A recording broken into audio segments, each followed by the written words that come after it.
Come on শ্রুতি, জলে নামো না, উপরে কি বসে আছো? না মধু, আমার একদম মুড নেই পুলে নামার। তুমি না এরকম বোর করো না। 4-5 মাসের মধ্যে একবার তো আমরা একসঙ্গে আসি, তার মধ্যে তুমি যদি এরকম বোর করো। তোমার মনে আছে তোমাকে যখন এই ডায়মন্ড নেকলেসটা দিয়েছিলাম তখন তুমি কি বলেছিলে? তুমি বলেছিলে যে তুমি আমার সব কথা শুনবে। দেখো এখান পর্যন্ত আমি তোমাকে নিয়ে এসেছি, এবার পুলে তোমাকেই নামতে হবে। এই ডায়মন্ড নেকলেসের কথা বলে তুমি কিন্তু আমাকে ব্ল্যাকমেল করছো। আরে ব্ল্যাকমেল তো ব্ল্যাকমেলই হোক, এসো না। না, আমি সুইমিং করব না। Come on, you go head swim no. Drink এসে গেছে। Thank you. Welcome sir. ওই এইবারে স্যালারিটা কি অ্যাডভান্স পাওয়া যাবে? গ্রামে কিছু টাকা পাঠানোর ছিল। একটা ড্রিঙ্ক তো তুই ঠিক মতো বানাতে পারিস না, হ্যাঁ? কতবার বলেছি যে আমার চিল ড্রিঙ্ক দরকার, কিছু বুঝতে পারিস না নাকি?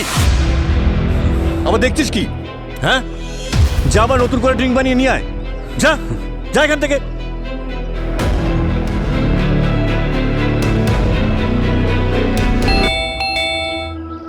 এক সপ্তাহের জন্য আমি ফার্ম হাউসে আসি, তার মধ্যেও এই বাইরের লোকগুলো ভিক্ষা করতে চলে আসে। দাঁড়াও আমি না দেখছি। না, দাঁড়াও দাঁড়াও, আমি দেখছি। You enjoy.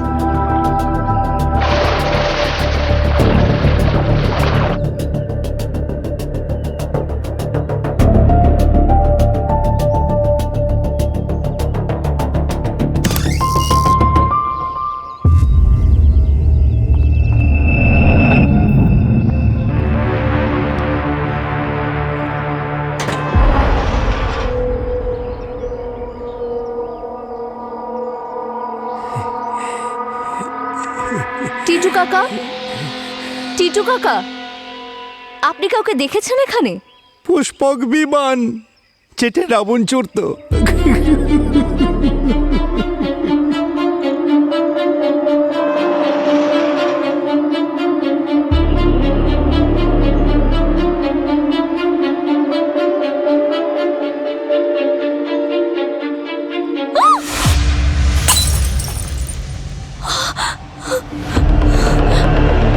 মধু, মধু,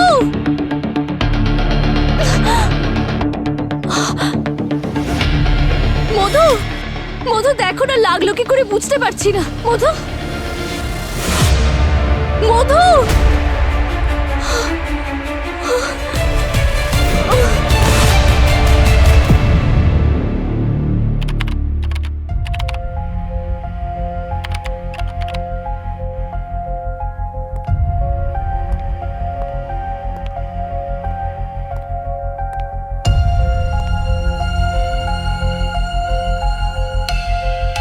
কি হয়েছে, কিছু চাই দয়া?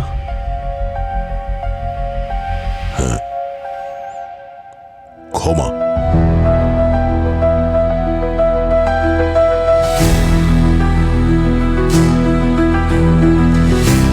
আমি জানি অভিজিৎ, তুমি আমার উপর রেগে আছো, আর রেগে থাকাই উচিত। আমি অনেক খারাপ ব্যবহার করেছি তোমার সঙ্গে, ভুল বুঝেছিলাম। আমি ভুলে গেছিলাম যে তুমি শুধুমাত্র আমার একজন কলিগ নয়, আমার বন্ধু, আমার ভাই। তুমি অভিজিৎ, এমন একজন ভাই যে প্রত্যেকটা সমস্যায় আমার সঙ্গে থেকেছে, কাঁধে কাঁধ মিলিয়ে আমার সঙ্গে চলেছে। আর যখন তোমার আমাকে সব থেকে বেশি প্রয়োজন ছিল, আমি নিজের রাস্তা বদলে ফেলেছিলাম, সন্দেহ করেছি তোমাকে, একলা ছেড়ে দিয়েছি। আমার ভুল হয়েছে। আমি এটা বলছি না যে তুমি ওগুলো ভুলে যাও, কিন্তু প্লিজ কখনো ঘৃণা করো না আমাকে, আর যদি পারো তো ক্ষমা করে দিও। ক্ষমা করে দেবো, তোমায় ক্ষমা করে দেবো। হ্যাঁ,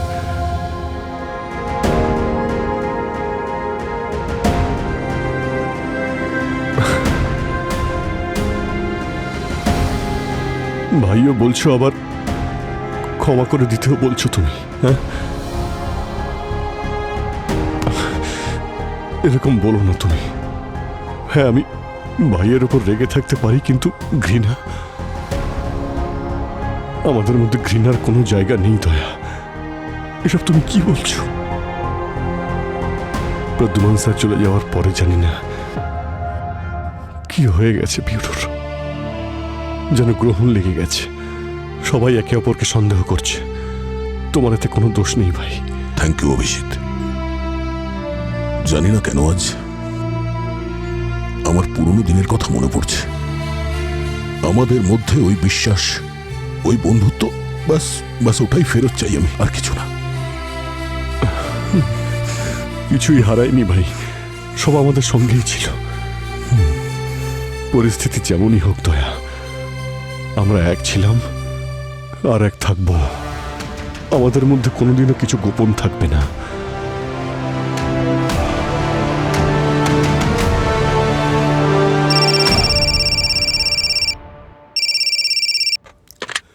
হ্যালো, কোথায়? ঠিক আছে, আমরা আসছি। দয়া, আমাদের যেতে হবে।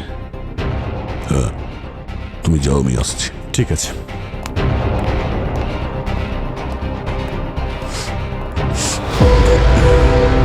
আমাদের মধ্যে কোনোদিনও কিছু গোপন থাকবে না।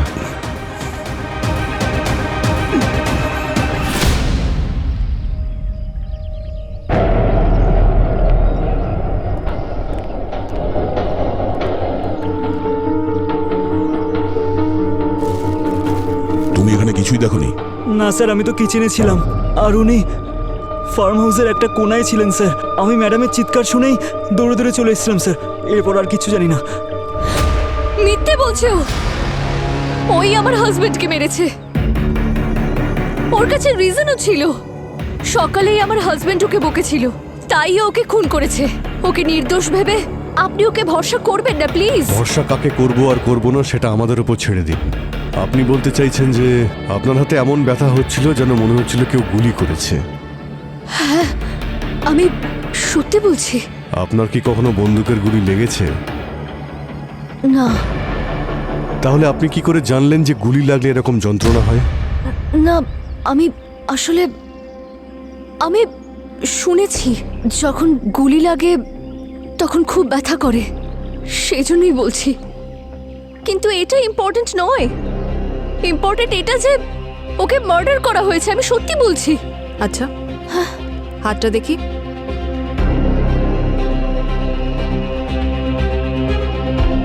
আপনি আমাকে বিশ্বাস করুন, যখনই বেল বাজলো আমি বাইরে গেলাম, আর তারপরে যখন মেন গেট দিয়ে ভেতরে ঢুকলাম আমার হাতে এত জোরে লাগলো যে আপনাদের বোঝাতে পারবো না আমি। স্যার, হাতে আঘাতের কোনো চিহ্ন নেই। আপনার হাতে ব্যথা হয় আর তারপরে আপনি ওখান থেকে পুলের এখানে আসেন আর দেখেন আপনার স্বামী পুলে ডুবে রয়েছে। ডোবেননি উনি, উনি ডুবতে পারেনি না। ওনাকে ওনাকে মার্ডার করা হয়েছে। এই কথা আপনি এত বিশ্বাসের সঙ্গে কি করে বলছেন? কারণ মধু কলেজ লাইফ থেকে স্টেট লেভেলের সুইমার।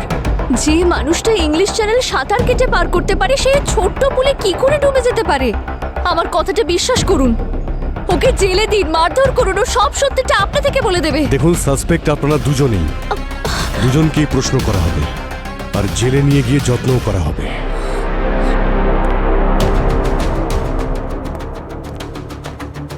আচ্ছা, মধুর ব্যাপারে কি জানতে পারলে পূর্বী? স্যার, ওনারই ব্যাকগ্রাউন্ড চেক করছিলাম। খুবই সাকসেসফুল বিজনেসম্যান ছিল। Import export, construction, farm house, অনেকগুলো বিজনেস ছিল ওনার। আর সাকসেসফুল বিজনেসম্যানের অনেক শত্রু থাকে, মার্কেটেও থাকে, বাড়িতেও থাকে। কারেক্ট। পঙ্কজ, তুমি এক কাজ করো, মার্কেটে খোঁজ নিয়ে দেখো ওর কতজন কম্পিটিটর, বায়ার্স আর পার্টনার্স ছিল, আর রিলেটিভদের ব্যাপারেও। মধুর সঙ্গে রিলেটেড প্রত্যেকের ব্যাপারে আমার ডিটেলে ইনফরমেশন চাই। ফার্ম হাউসের ফুটেজ চেক করেছো? স্যার, সেটাই দেখতে হবে। ঠিক আছে, একবার চালাও তো।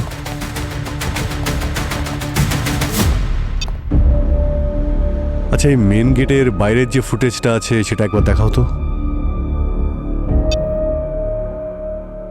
ডোরবেল বাজানোর মতন বাইরে তো কাউকে দেখছি না। আচ্ছা, রোডের ওই পাশে কেউ একটা বসে আছে না? হয়তো ও কিছু বলতে পারবে। আচ্ছা, দেখো তো মধু এই সময় কি করছিল। স্যার, এখনো তো নর্মালি মনে হচ্ছে। আচ্ছা, ওই যে কেয়ারটেকার, ও কোথায় একবার চেক করো তো। সুখী যেরকম বলেছিল ও তো কিচেনেই আছে। আরে এই স্মৃতি, ওকে ফলো করে দেখো তো কোথায় কোথায় গেছিল।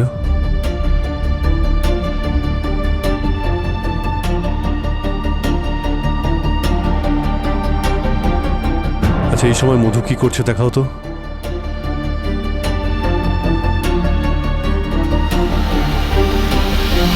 আরে এই আবার কি হলো? হঠাৎ এইভাবে মারা গেল কি করে? সাঁতার কাটতে কাটতে ডুবে গেল কি করে? হার্ট ফেল করেনি তো?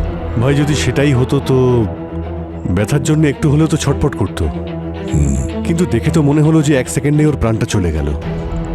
আচ্ছা, ওই সুইমিং পুলের পাশে গ্লাস রাখা ছিল, হতে পারে অতিরিক্ত ড্রিঙ্ক করেছিল।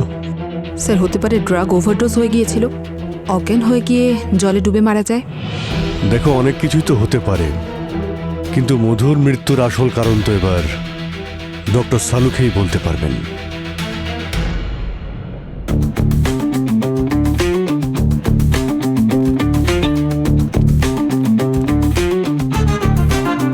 কি হয়েছে স্যার?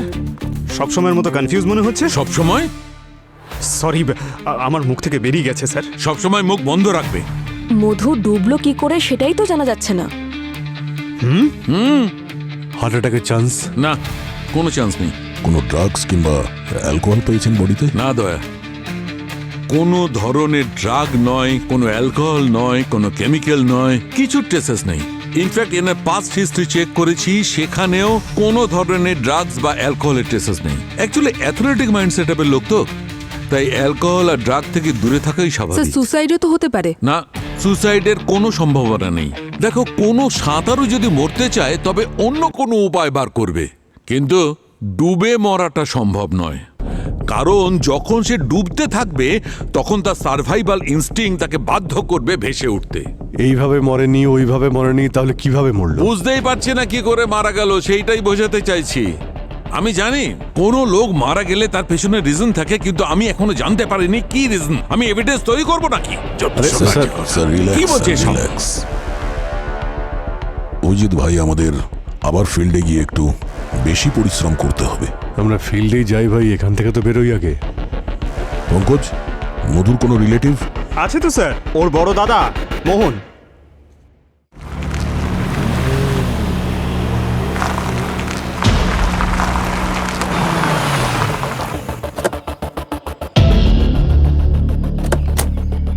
স্যার এটা মোহনের নার্সারি। 10 বছর আগে মোহন আর মধুর বাবা মারা গিয়েছিলেন, আর তারপরে ওদের দুজনের মধ্যে প্রপার্টি নিয়ে ঝামেলা হচ্ছিল, আর ঠিক সেই সময়ে মোহন এই নার্সারিটা নিয়েছিল। তাহলে তো ক্লিয়ার স্যার, বেশিরভাগ সময় ভাইরাই প্রপার্টির জন্য এসব কাজ করে। কিন্তু 10 বছর পরে? আচ্ছা ভাই, এই মোহনকে কোথায় পাওয়া যাবে? ওই যে বসে আছেন, ওই যে কুর্তা পরে। Thank you. মোহনবাবু, সরি, এটা বিক্রির জন্য নয়। কেন?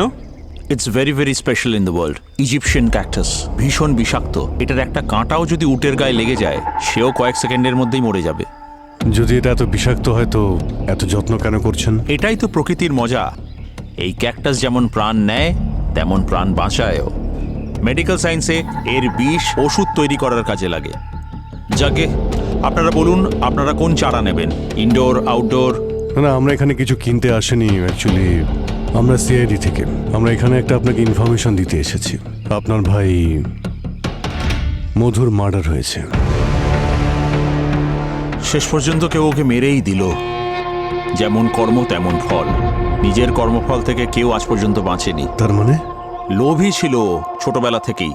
বাবা মারা যাওয়ার পরে ও আমার থেকে যা চাইতো, বড় ভাই হওয়ার দরুন আমি ওকে দিতেই থাকতাম, কোনো প্রশ্ন না করেই। আর দান করার এত অভ্যেস হয়ে গেছিল ওর যে ওনার বাবা মারা যাওয়ার পরে মধু যা চেয়েছিল, ইনি ওনার প্রপার্টি, সমস্ত বিজনেস ওর একার নামে করে দিয়েছে। রেখা, শান্ত হও প্লিজ। স্যার, তারপরে আমাদের দুই ভাইয়ের রাস্তা সম্পূর্ণ আলাদা হয়ে গেল। এবার এখন তো সে নরকে চলে গেছে, এবার আমরা আমাদের ভাগ অবশ্যই নিয়ে ছাড়বো, আমি বলে রাখলাম। রেখা, আপনার ওয়াইফ মনে হচ্ছে ভীষণ রেগে আছেন মধুর ওপরে। না, একটু ওই আর কি। স্যার, আমার মধুর বিজনেস বা ওর প্রপার্টিতে কোনো ইন্টারেস্ট নেই। আমরা জবে থেকে আলাদা হয়েছি, ও আমার সাথে একবার মাত্র দেখা করতে এসেছে। কবে এসেছিল? এই গত মঙ্গলবারে। দাদা,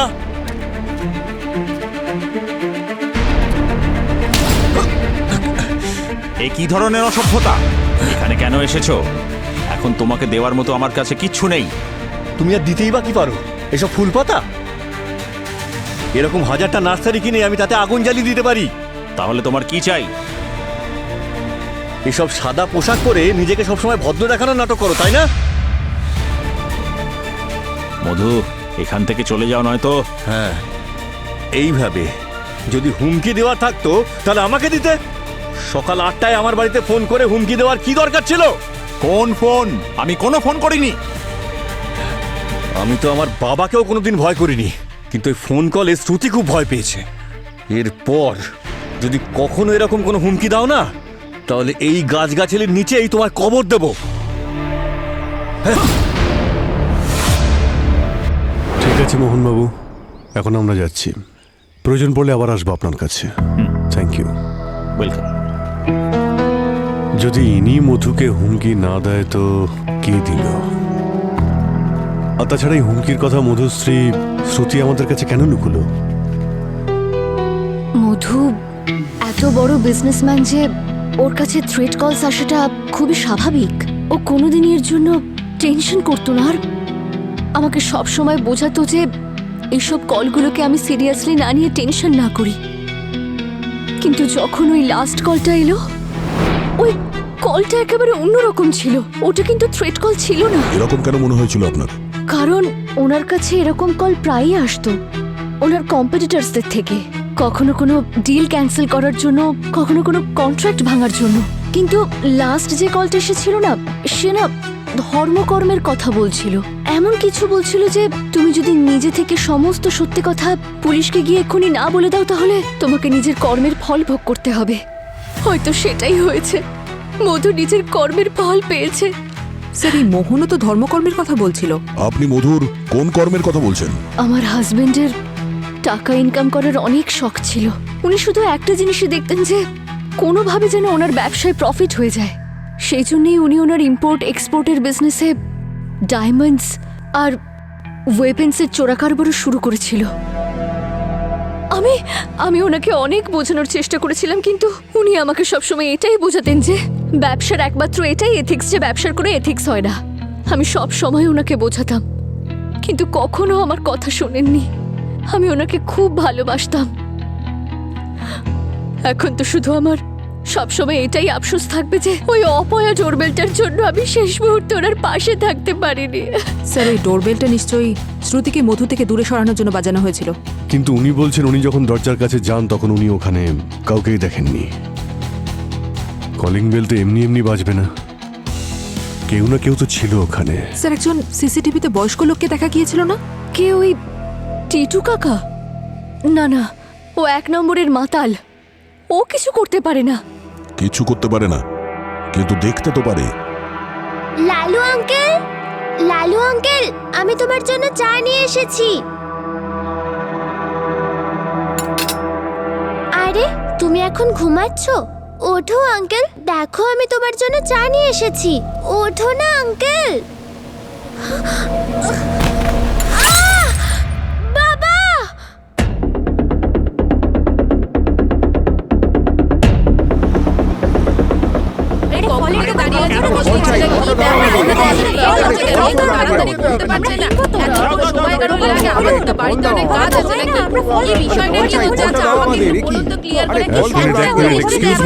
দেখি পিছিয়ে যান, পিছিয়ে যান। স্যার, ওদিকে।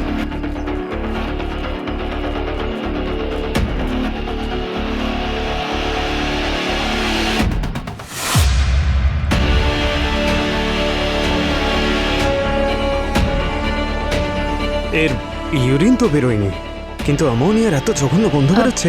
হতে পারে এই গন্ধটা ফ্রুটস থেকে আসছে। না না, ফ্রুটসের হবে বলে তো মনে হচ্ছে না। স্যার, এই যে অ্যামোনিয়া স্মেলটা পাওয়া যাচ্ছে, সেটা মুখ আর স্কিন দিয়েই বেরিয়েছে, আর মুখটাও তো হলুদ হয়ে গেছে।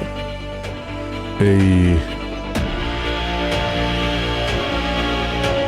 পাও দেখছি ফুলেছে, তবে কিডনি যখন প্রায় কাজ করা বন্ধ করে দেয় তখনই এসব হয়। পা ফুলে আর বডিটা এরকম হয়ে যায়, পুরো ফুলে গেছে। শরীরটা হলুদ হয়ে গেছে কারণ রক্তের পরিমাণ কম আছে। আচ্ছা, এখানে কেউ ওর সঙ্গে আছে হ্যাঁ স্যার, বাইরে দাঁড়িয়ে আছে। ওর নাম রঘু। রঘু? হ্যাঁ স্যার। পঙ্কজ, বডিটাকে ফরেন্সিক ল্যাবে পাঠানোর ব্যবস্থা করো। এখানে রঘুকে? আমি স্যার। তুমি কাজ করতে লালুর সঙ্গে? হ্যাঁ। আচ্ছা, এই লালুর কি কোনো কিডনির রোগ ছিল নাকি? না স্যার, আমি তো আজ অব্দি ওনার রোগ সম্বন্ধে কিছুই জানি না। কালকে সন্ধে পর্যন্ত উনি একদম ফিট ছিলেন। কাল সন্ধে পর্যন্ত? হ্যাঁ। বডি তুমি দেখেছিলে প্রথমে? না স্যার, ওই প্রকাশবাবুর মেয়ে গুড়িয়া আজকে সকালে চা বিস্কুট দিতে এসেছিল, ওই প্রথমে দেখেছিল। আর আপনাকে ফোনও প্রকাশবাবুই করেছেন। কোথায় দুজন? স্যার ওরা এই দোকানেরই ওপরে থাকেন, আর এই দোকানটা ওনাদেরই। আচ্ছা। মানে প্রকাশবাবুর।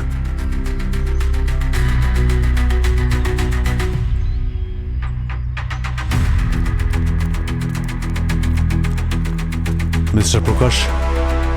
হ্যাঁ আমরা সিআইডি থেকে। হ্যাঁ স্যার, আসলে আমি আপনাদের কল করেছিলাম। অ্যাকচুয়ালি স্যার, আমি আপনাদের জন্য নিচে বেশিক্ষণ অপেক্ষা করতে পারিনি, কারণ আমার মেয়ে ঘরে একাই থাকে, আর ওর জন্য আমায় খাবার টাবার বানাতে হয়। কি নাম তোমার সোনা? গুড়িয়া। আরে বাহ, খুব মিষ্টি নাম তো। প্রকাশবাবু, এই লালুর বডিটাকে আপনার মেয়ে প্রথম দেখেছিল? হ্যাঁ স্যার।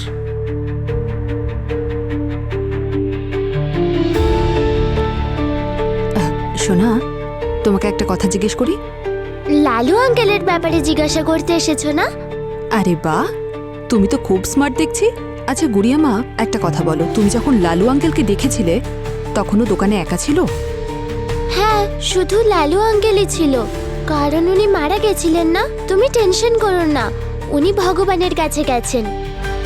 আমার মা ওখানেই থাকে। প্রকাশবাবু, লালু কিরকম লোক ছিল? আই মিন, একটু বদমাইশ ছিল বা সরল ছিল, কিরকম ছিল? লালু তো খুব ভালো লোক ছিল।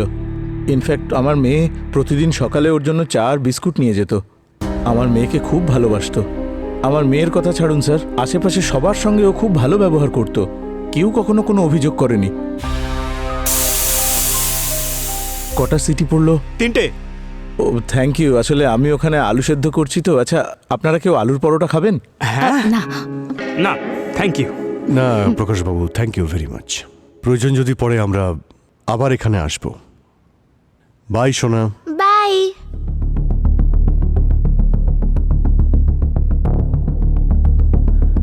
কি ডক্টর সালুকে, লালুর বডি থেকে কি জানতে পারলেন? আরে ভাই, এর কিডনি সাডেনলি ফেল করে গেছে। খুব কষ্ট পেয়ে মারা গেছে বেচারা। যে এর সঙ্গে এরকম করেছে সে ওকে খুবই ঘৃণা করে। স্যার, এটা কিডনি ইলেকট্রিসিটি নাকি যে হঠাৎ করে চলে গেছে? এর সঙ্গে এরকমই হয়েছে, হঠাৎ করেই ঘটেছে। হ্যাঁ, এমনিতে ওর অটোপসি রিপোর্টে এমন কোনো সিমটম পাওয়া যায়নি যার থেকে জানা যাবে যে এর কোনো কিডনির প্রবলেম ছিল। কিন্তু কোনো বিষ, কোনো কেমিক্যাল, কোনো ড্রাগস এরকম হয় যার জন্য এরকম অবস্থা হতে পারে। তো এর মৃত্যুর কারণটা কি? এবারে এই লালুর মৃত্যুর কারণ আমিও জানি না। আপনি প্রথমবারই সলিউশন দেন না কেন? কেন? প্রত্যেকবারই আপনি সামনে একটা রহস্য রেখে দেন। আরে কোথায় রহস্য রাখলাম? এত কিছু বলে দিলাম তো এর সম্পর্কে। হ্যাঁ, আচ্ছা, তোমরা তো এটা জানতেই না যে এটা ন্যাচারাল ডেথ না কেউ ওকে মেরেছে। আমার কাছেই তো জানতে পারলে। তাহলে হ্যাঁ, সব কথা আমি বলবো নাকি? ঠিক আছে, নাও তোমরা বুঝে নাও। ডক্টর কোথায় যাচ্ছেন? আমরা জানি, আমরা মানি আপনি জিনিয়াস। Then না না, ইনি জিনিয়াস নন, মানে ইনি সুপার জিনিয়াস। তাহলে দেখলে, স্যার, সুপার স্যার। এরপরে বলুন। এরপর আবার কি? এরপর এই যে স্যার, এই লালু যে বিষ কিংবা কেমিক্যালের দ্বারা মরেছে, আচ্ছা ওর শরীরে কোথাও না কোথাও এটা কি পাওয়া যাবে? না। কেন? কারণ এর বডি কোনো কথাই বলছে না। এবার আরো শোনো। হ্যাঁ, কিন্তু তবুও গার্গিয়ার আমি এখনো চেষ্টা করছি, কিছু না কিছু একটা বার করবই। কিন্তু তুমি একটা কাজ করো না ভাই, ততক্ষণ এইটা তো খোঁজ করো যে এই লালুকে কে মেরেছে, এর শত্রু কে। আরে ভাই, সবকিছু ফরেন্সিকের উপরে ডিপেন্ড করবে নাকি? হ্যাঁ,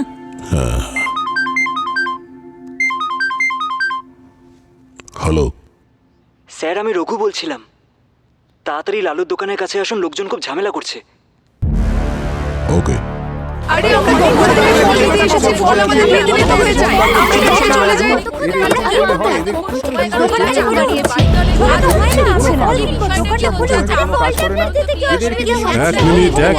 এক মিনিট কি হচ্ছে কি এখানে? এত চিৎকার কেন করছেন আপনারা? স্যার আমাদের ফ্রুটস দরকার, আর এই রঘু সেটা বিক্রি করতে চাইছে না। দেখুন, আমাদের ইনভেস্টিগেশন চলছে, যতদিন এটা চলবে দোকান বন্ধ থাকবে। অন্য কোথাও থেকে আপনারা ফ্রুটস নিয়ে নিন। স্যার এই এরিয়াতে একমাত্র লালুরই দোকান আছে। লালু গ্যারান্টি সহ মিষ্টি ফলই বিক্রি করে, আর ওর ফল বরাবরই খুব ভালোই হয়, তাই আমরা ওর থেকেই ফল কিনে থাকি। আরও খুব ভালো ফল বিক্রি করতো স্যার। আজ পর্যন্ত কোনো আম বা আঙুর আমার টক বেরোয়নি। আপনি প্লিজ খানিকক্ষণের জন্য দোকানটা খুলতে বলুন, আমরা কোনো ঝামেলা করব না। দেখুন, আপনারা বোঝার চেষ্টা করুন, এটা মার্ডারের ক্রাইম সিন। দোকান খুলতে দেওয়া সম্ভব নয়। প্লিজ আপনারা অন্য কোথাও থেকে ফ্রুটস নিয়ে নিন। যান প্লিজ, আপনারা যান যান। যান। কি হলো? Excuse me. আশাটাই ওদিকে ভেঙে চলো গেল। সরি এখন। চলো। এসব কি হচ্ছে কি? হ্যাঁ, এই লালু গ্যারেন্টি দিয়ে মিষ্টি ফল কি করে বিক্রি করতো? জানি না স্যার, আমি তো লালু দাদার হেল্পার। এবার লালু দাদা মাল কোথা থেকে নিয়ে আসে এইসব আমি জানি না। যতক্ষণ না আমরা পারমিশন দিচ্ছি ততক্ষণ দোকান খুলবে না। স্যার এই এরিয়াতে অনেকগুলো ফ্রুটসের দোকান আছে, তাহলে লালুরা তো সুনাম কেন? এই লালু নিশ্চয়ই কোনো গন্ডগোল করতো। এই এরিয়াতে পুরনো ভেন্ডাররা আছে না, যারা ফ্রুটস বিক্রি করে, ওদের কাছে চলো, ওরাই বলতে পারবে ওই লালুর আসল গল্পটা কি। সুখী বলেছিল যে হুমকি দেওয়া ফোনটা সকাল 8টার কাছাকাছি এসেছিল। হ্যাঁ স্যার, সকাল থেকে 4টে কল এসেছিল।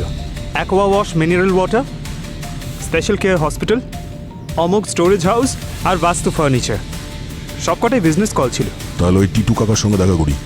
হ্যাঁ, কতদিন পরে। আরে শোনো ভাই, এক মিনিট দাঁড়া, একটু পরে কল করছি। হ্যাঁ হ্যাঁ স্যার। ওই টিটু কাকা জানো কোথায় থাকে? না স্যার, স্যার ওই ফার্ম হাউসে যে ঘটনাটা ঘটেছে না, হ্যাঁ, তারপর থেকে তো ওকে কোথাও দেখা যায়নি স্যার। তুমি এই গ্রামেই থাকো? হ্যাঁ, ওই পাশেই থাকি স্যার।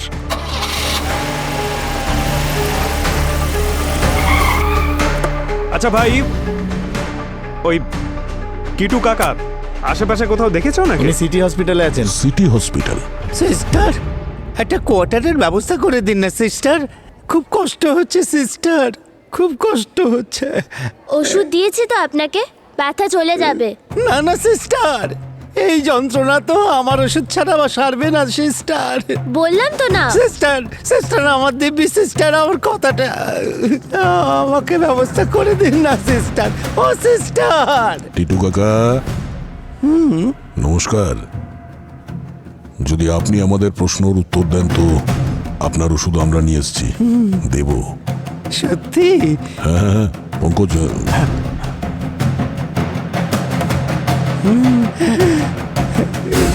1 মিনিট প্রশ্ন করব। করুন করুন। ওই দিন আপনি ফার্ম হাউসের বাইরে বসে আকাশের দিকে দেখছিলেন আর হাসছিলেন, কি দেখছিলেন ওই ওপরে? পুষ্পক বিমান, যেটা রাবণের ছিল। আচ্ছা, হ্যাঁ। পুষ্পক কেমন দেখতে? পুষ্পক বিমান? আস্তে আস্তে, খুব মায়াবী শক্তিধর, কারোর কানে যেন কথাগুলো মোটেই না যায়। ওটার 4টে পাখা ছিল, এদিক থেকে ওদিকে, ওদিক থেকে এদিকে ঘুরছিল। তারপর ওপর থেকে নিচে বুম, বেল বাজালো,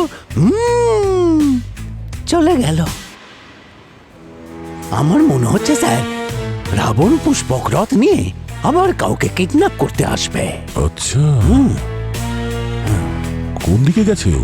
ওই যে জঙ্গলের দিকে করে চলে গেল। মনে হচ্ছে ড্রোন ছিল, বেশি রেঞ্জ ছিল না, তাই মনে হচ্ছে চুপচাপ জঙ্গলে বসে অপারেট করছিল। ঠিক আছে, আসছি আমরা। স্যার আমারটা?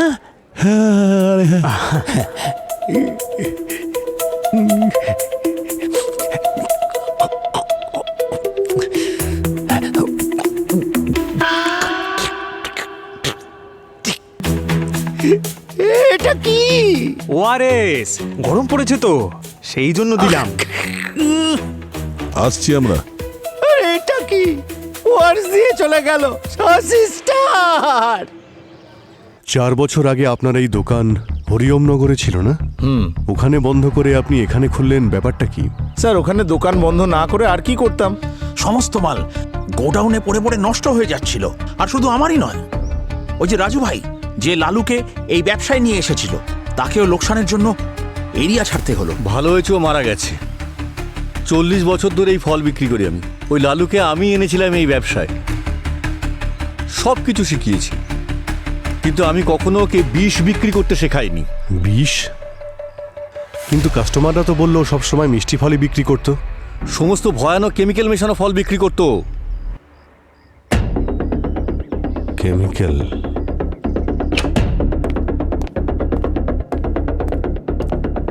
হ্যাঁ পুরবি, কিছু পেলে? হ্যাঁ স্যার, 3টে কেমিক্যালের লিস্ট পেয়েছি। সুক্রোমিট, মেটাক্লাইট আর কার্বাইড অক্সাইড। এই কেমিক্যালগুলো ফ্রুটসকে মিষ্টি বানানোর জন্য দেওয়া হয়। লালুও এর মধ্যে কোনো কেমিক্যাল ইউজ করতো। এই কেমিক্যালস তো আমাদের জন্য খুবই হার্মফুল, না?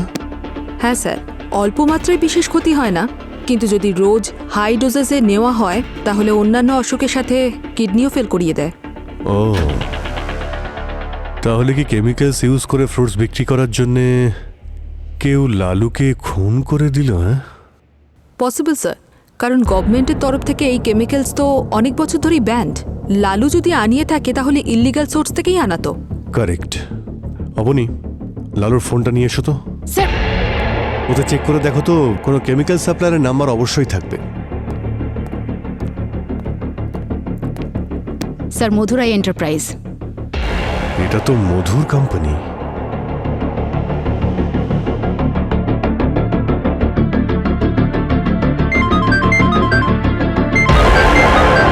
হ্যাঁ অভিজিৎ। হ্যালো দয়া। দয়া, এই মধুর মার্ডার আর লালুর মার্ডারের সঙ্গে কোনো না কোনো কানেকশন অবশ্যই আছে। এই লালু কোনো কেমিক্যালস ইউজ করে ফ্রুটসগুলোকে মিষ্টি করে বিক্রি করত, আর সেই কেমিক্যালস ওকে মধুই সাপ্লাই করত। সেই কারণে ওই খুনি মধুকে থ্রেট কল করেছিল আর নিজেকে এক্সপোজ করার জন্য বলেছিল। কারেক্ট। ও ভালো করে জানতো যে লালুর ফ্রুটসে বিষ দেওয়া হচ্ছে লোকেদের, তাই না? স্যার একবার এখানে আসুন না প্লিজ। হ্যাঁ, আমি কল করছি তোমাকে। কি হলো? স্যার এটা টায়ারের দাগ মনে হচ্ছে না? হ্যাঁ, টায়ারের দাগই তো মনে হচ্ছে। হ্যাঁ, এই দেখো। তার মানে ও নিজের গাড়িটাকে এখানে পার্ক করে নিজের পুষ্পক বিমান উড়াচ্ছিল। একটু দেখো আশেপাশে কিছু পাওয়া যায় কিনা।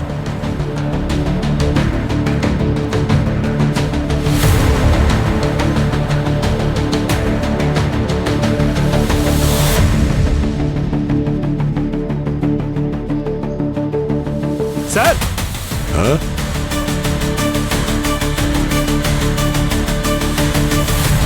এই দেখুন।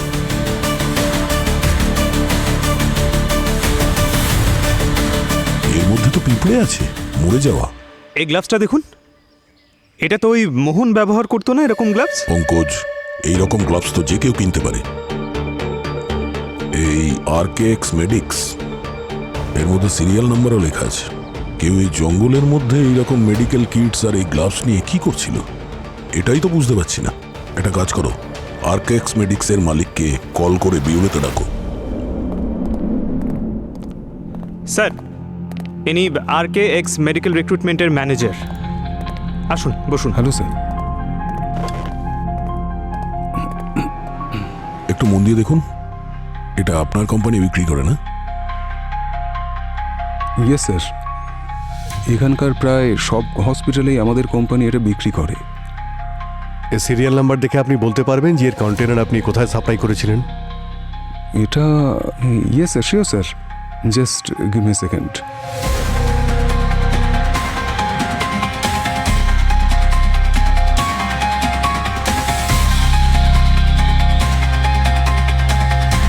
হ্যালো, হ্যাঁ বান্টি, হ্যালো বান্টি, শুনতে পাচ্ছিস আমার কথা? আরে বান্টি, তাহলে বাইরে জানা। সরি বান্টি, বাইরে জানা ওখান থেকে। হ্যাঁ দেখ, আমি তোকে এক্ষুনি একটা ফটো পাঠিয়েছি। ওই কৌটোয় যে সিরিয়াল নাম্বার আছে ওটা থেকে খুঁজে বার করে দেখ যে এটা আমরা কোথায় কোথায় সাপ্লাই করেছি।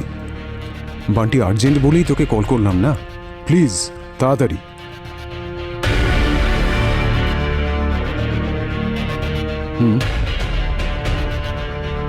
ওকে, থ্যাংক ইউ।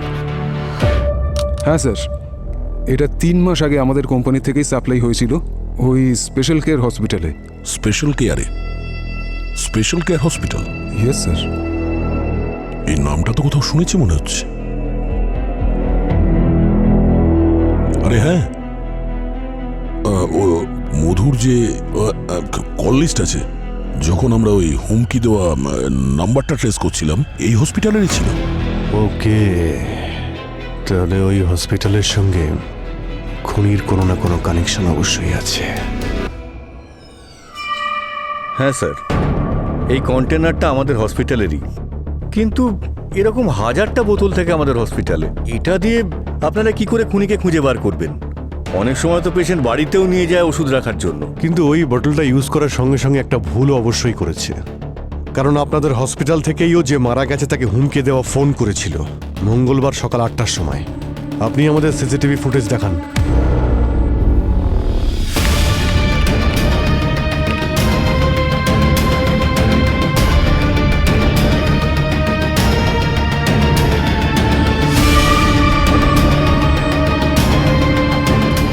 আরে স্যার, কিন্তু ও খুন করলো কিভাবে?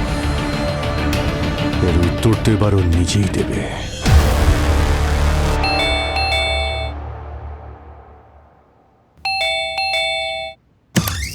প্রকাশ, কেউ এগোবে না, তা না হলে এই পিঁপড়েগুলো আমি তোমাদের উপর ছুড়ে দেবো। এই, আমরা সিআইডির লোক, আমরা বম ভয় পাই না। এই পিঁপড়ে আমাদের কি করবে?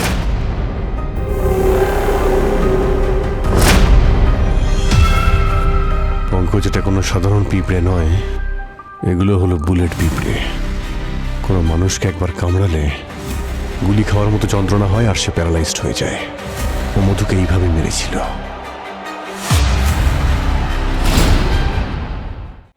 দেখো, তোমার পালানোর কোনো রাস্তা নেই, তুমি নিজেকে এখনই সারেন্ডার করে দাও। আমি বলছি আমার রাস্তা থেকে সরে যাও, তা না হলে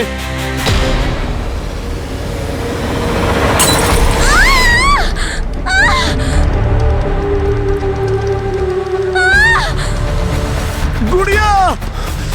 sir sir sir sir please, sir sir please, okay অ্যান্টিডোটটা দিতে দিন স্যার। স্যার, ওর কিডনি খুব দুর্বল স্যার, ও মারা যাবে। Please sir, please sir, please. যাও গিয়ে তাড়াতাড়ি নিয়ে এসো।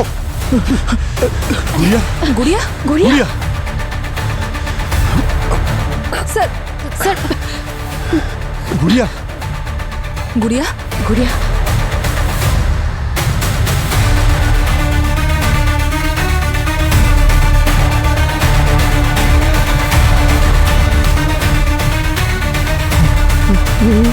গুড়িয়া, কিচ্ছু হবে না তোর বাবা, কিচ্ছু হবে না, কিচ্ছু হবে না। ওকে এখনই হসপিটালে নিয়ে যেতে হবে, তাড়াতাড়ি অ্যাম্বুলেন্সে ফোন করো। মিস্টার প্রকাশ, আপনাকে এখনই আমাদের সঙ্গে বিউরো যেতে হবে। স্যার, আমি তো আমার পরিবারের সঙ্গে খুব আনন্দেই দিন কাটাচ্ছিলাম। প্রায় 4 বছর আগে ওই লালুকে আমি আমার বাড়ির নিচের দোকানটা ভাড়ায় দিয়েছিলাম। দেখে তো ওকে খুবই সহজ সাধারণ আর কথা বলে খুব ভালো মানুষ বলেই মনে হয়েছিল, কিন্তু ওর এই ভালো মানুষের পিছনে একটা শয়তান ছিল, সেটা আমরা বুঝতে পারিনি স্যার। ও ওখানে একটা ফলের দোকান খুলেছিল, আর ঠিক তার 1 বছর বাদে আমার ওয়াইফের ক্যান্সার ডিটেক্ট হয় স্যার। আমি অনেক চেষ্টা করেছিলাম ওকে বাঁচানোর জন্য, কিন্তু পারিনি। 1 বছরের মধ্যে ও আমাদের ছেড়ে চলে গেল। আমি আর আমার মেয়ে ভাবলাম যে আমাদের কপাল খুবই খারাপ, সেটা ভেবে আমরা ভুলে যাওয়ার অনেক চেষ্টা করেছি। কিন্তু এই প্রায় 2 মাস আগে আমার মেয়ের শরীরটা খারাপ হলো। রিপোর্টে এলো যে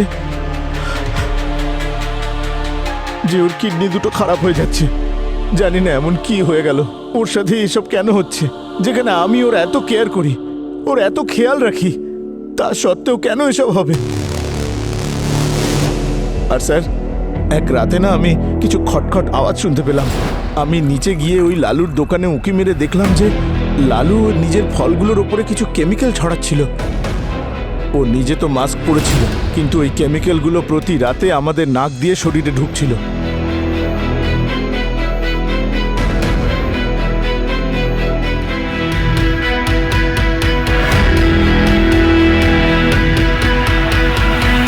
সেদিনই আমি ঠিক করেছিলাম ওই লালুকে আর ওই লালুকে কেমিক্যাল বিক্রি করা মধুকে আমি অবশ্যই শাস্তি দেব।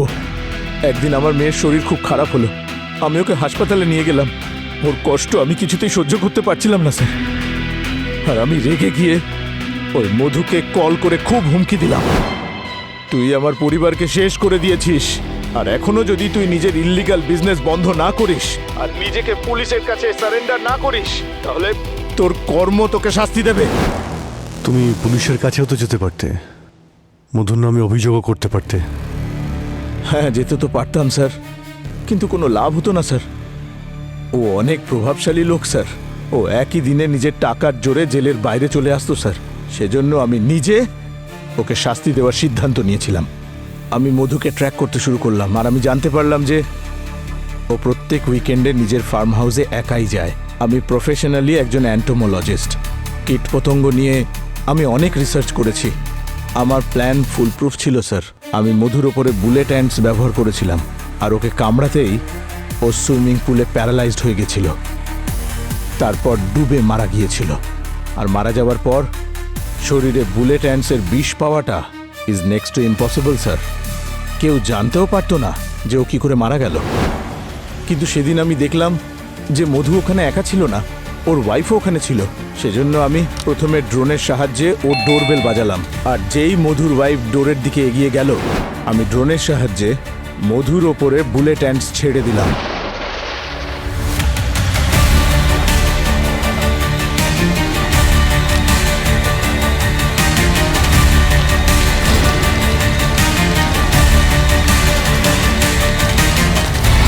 আর স্যার, আমি মধুর ওয়াইফকে কিছুই করতে চাইনি।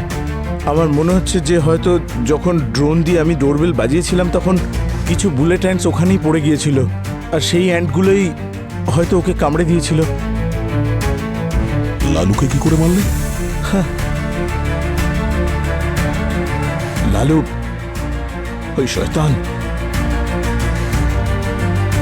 ওকে আমার মেয়ের অসুখ আর তার কারণ বলেছিলাম, কিন্তু তবুও কোনোদিন এসে আমাদের কাছে ক্ষমা চায়নি, আর নিজের ওই কেমিক্যালের বিজনেসটাও বন্ধ করেনি।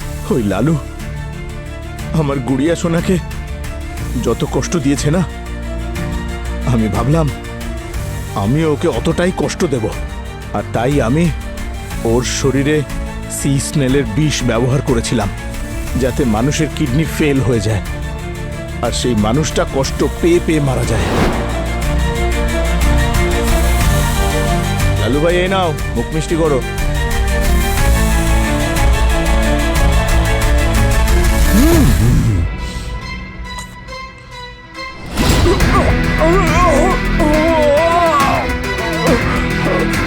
ওই রাতে ওই লালুর চিৎকার শুনে আমি খুব শান্তি পেয়েছি স্যার। ও নিজের দুষ্কর্মের শাস্তি পাচ্ছিল। আর এসব তুমি করেছো যাতে তোমার মেয়ে ন্যায় বিচার পায়, কিন্তু তুমি ভুল করে ওকে সবচেয়ে বড় শাস্তি দিয়েছো।